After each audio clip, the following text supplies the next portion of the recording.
Integrated విద్యార్థిని శ్రీవిద్య బలవన్మరణం ఘటన కాకతీయ యూనివర్సిటీలో ఉద్రిక్తతకు దారితీసింది. శ్రీవిద్యకు న్యాయం చేయాలంటూ విద్యార్థులు, విద్యార్థి సంఘాల నాయకులు భారీ ఎత్తున ఆందోళన చేశారు. వీసీ కార్యాలయం ముందు బైఠాయించి నిరసన చేపట్టారు. యూనివర్సిటీ అధికారుల నిర్లక్ష్యంతోనే శ్రీవిద్య చనిపోయిందని ఆరోపించారు.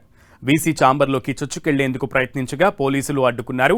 దీంతో అక్కడ ఉద్రిక్త వాతావరణం నెలకొంది. పోలీసులు, విద్యార్థులకు మధ్య తోపులాట జరిగింది. ఖమ్మం జిల్లా ఎర్రుపాలెం మండలం బనిగండ్లపాడుకు చెందిన శ్రీవిద్య కాకతీయ యూనివర్సిటీలో 5 ఏళ్ల ఇంటిగ్రేటెడ్ కెమిస్ట్రీలో 2వ సంవత్సరం చదువుతోంది.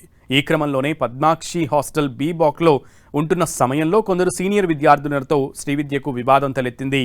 దాంతో ఆమెపై దాడి చేశారు సీనియర్లు. అంతేకాదు మార్చి 2న శ్రీవిద్యపై పోలీసులకు ఫిర్యాదు చేశారు. తమ ల్యాప్టాప్, బంగారాన్ని శ్రీవిద్య చోరీ చేసిందని కాకతీయ యూనివర్సిటీ పోలీసులకు కంప్లైంట్ ఇచ్చారు. పోలీసుల సమాచారంతో శ్రీవిద్య తల్లి యూనివర్సిటీకి వెళ్లి కుమార్తెను తన తల్లి అంజమ్మ ఇంటికి తీసుకెళ్లింది. అప్పటి నుంచి అక్కడే ఉంటున్న శ్రీవిద్య ఈ నెల 7న ఎలుకల మందు తాగి బలవన్మరణానికి యత్నించింది. 6న శ్రీవిద్య చికిత్స పొందుతూ తుదిశ్వాస విడిచింది.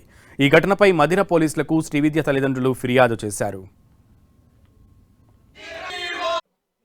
కాకతీయ యూనివర్సిటీలోని ఇంటిగ్రేటెడ్ బయోకెమిస్ట్రీ చదువుతున్న శ్రీవిద్య అమ్మాయి చనిపోవడం చాలా బాధాకరం.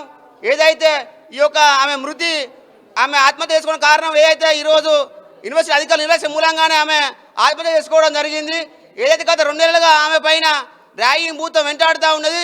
తోటి సీనియర్లు, రూమ్మేట్స్ అందరూ కలిసి ఆమెను ర్యాగింగ్ పేరుతో ఆమెను చిత్రహింసకు గురి చేస్తే ఆమె మనోవేదనకు గురై మనస్తంభం చెంది ఆమె ఇంటికి వెళ్ళి ఆత్మహత్య చేసుకోవడం జరిగింది.